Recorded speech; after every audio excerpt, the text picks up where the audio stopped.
Cowboys with a win 30-14. Suddenly you look up and you're like, oh man, the Cowboys won 3 out of the last 4 games. They hadn't lost to the Bengals. We'd be talking crazy playoff comeback situation here, Joe. But a good win for the Cowboys overall, as Carolina was favored in this game, actually, which I found interesting. The first time the Panthers have been favored in 34 games. Wow. Yeah, it was insane. That was kind of one of the narratives we had going into this, was if you looked at how the Cowboys felt after that Cincinnati Bengals loss, they were devastated. That locker room was distraught. Even the days kind of lingering in during the week, they were really, heads down, trying to put it together. And it was a question of, hey, can they bounce back against a team that is fighting, is playing tough? I mean, you look at how Carolina played Kansas City. You look at Carolina, how they played a couple other games. They were in it. They were fighting hard. Bryce Young had figured things out. And the Cowboys came in and just looked like the same team that we've seen since the 5-game losing streak. The big theme this entire season is Mike McCarthy's future. And clearly this is a team that's still, what is there to fight for? Yeah, there's a less than 1% chance they can make the playoffs. But Mike McCarthy is something that they can fight for, and they're showing that they're willing to do that so far. Is that a good thing for Cowboys fans? I mean, how are we reading this one as far as we talked to Clarence last week and got his thoughts on it. I mean, what's your feeling on that? Yeah, no, I don't think a lot of Cowboys fans are probably not thrilled to hear that, to be honest with you. I think Cowboys fans have said, hey, Mike McCarthy, you win 12 games in a row, 3 straight seasons, don't have playoff success. That puts you on the question mark of whether or not you would come back this season after that demoralizing Packers loss. So why would an 8-9 season or a 7-10 season where you show a little fight down the stretch, why would that be enough to keep you? Well, I mean, I think that's kind of the question that, Jerry Jones is wrestling with. The other question is, do you want to do a coaching search at his age, and who would you go get? But Troy Aikman talked about it, and this is why he said he expects Mike McCarthy to be back next season, is because who else do you go get? In terms of resume, Troy pointed out, hey, it's Bill Belichick is probably the only guy available that would have a better resume. Well, a couple of days later, he shocked everyone and went to North Carolina. So I think that that's something that the Cowboys are trying to wrestle with right now is, do you kind of keep this thing going? A lot of players have spoken out saying we like Mike McCarthy. Dak Prescott says if he was willing to have a team with his own terms and, maybe actually spend some money this offseason, maybe things would have gone a little bit differently. So I think that they haven't made a decision yet either way. Making the next 3 games kind of interesting, but I don't think a lot of Cowboys fans are excited about the possibility of, running this back. Yeah, they're kind of in a tough spot too, because if you're going to make a move where you're firing a coach that has won 12 games multiple times, you better know who you're getting. And like, if you're hypothetically, if they're interested in Ben Johnson, well, Ben Johnson might be playing football till February. So, usually when you fire a coach, it's a move you make the day after the season ends. You don't just let this thing linger for a few weeks and be like, oh, we can get Ben Johnson, so now we're going to fire him. It just seems like it's kind of weird how this has changed, Joe, in the last few weeks. But yeah, all of a sudden, even from my perspective, it seems more likely to me that Mike McCarthy might actually stay than it did a few weeks ago.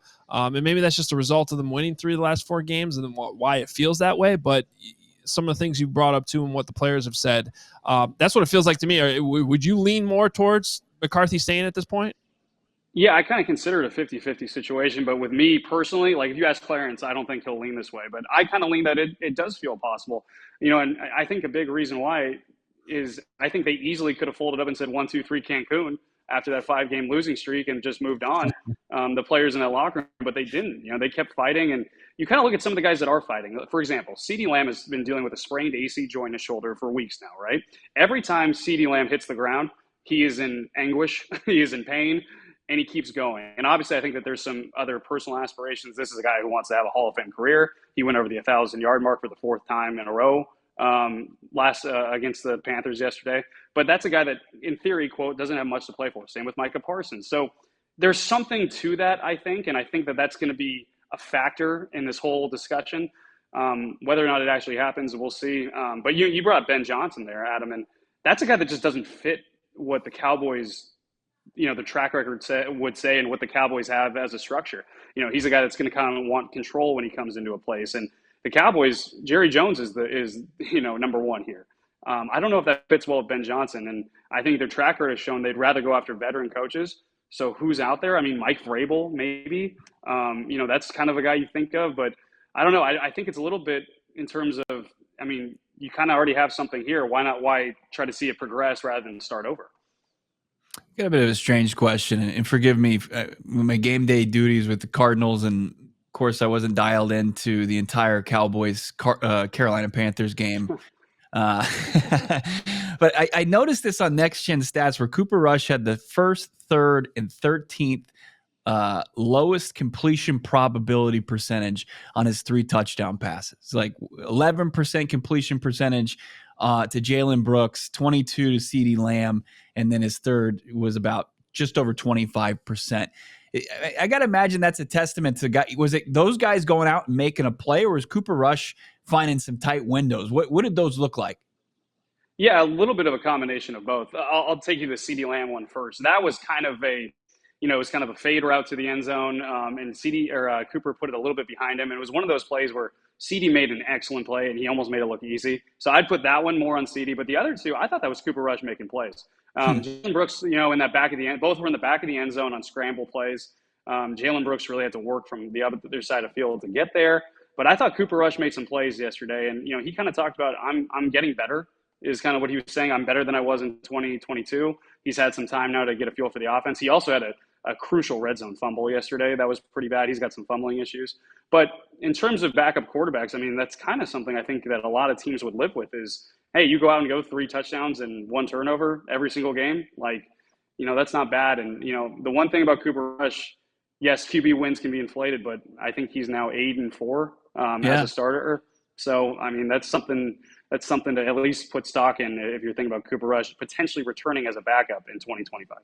Hogue, listen to these stats. In 12 games starting, Cooper Rush, as you mentioned, 8-4. You can debate, quarterback wins or whatever, but over 3,000 yards passing, 60% completion percentage, 18 touchdowns to just 8 picks. Not bad.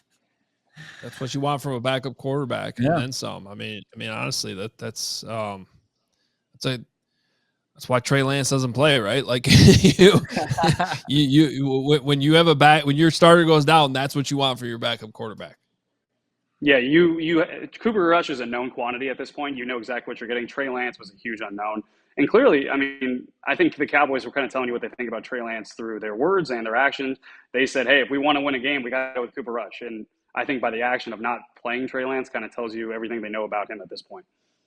Yeah, and if you're Mike McCarthy and your job might be on the line, you're looking for a contract extension. You're going to play the guy that you trust to win football games. So that appears to be mostly what's on the line here, Joe, with the Cowboys in these last 3 games. Just the status of Mike McCarthy.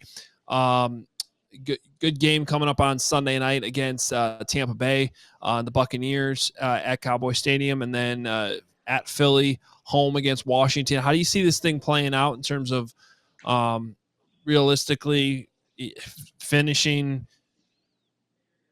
I mean, the Eagles game is going to be tough, but I mean, winning 2 out of these 3 on the table?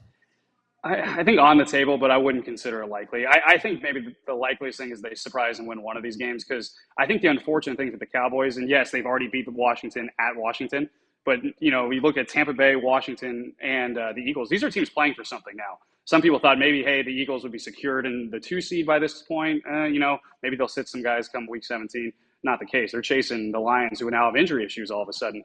And then the Commanders obviously are in a fight for their lives for the playoffs too, in terms of that last wild card spot. And so my gut tells me that they surprise and win one of these games, but I think that probably is the extent of it. But hey, they've played good football recently. And to your point, Adam, you noted this. They're one muffed punt on a blocked punt away from being on a 4-game winning streak.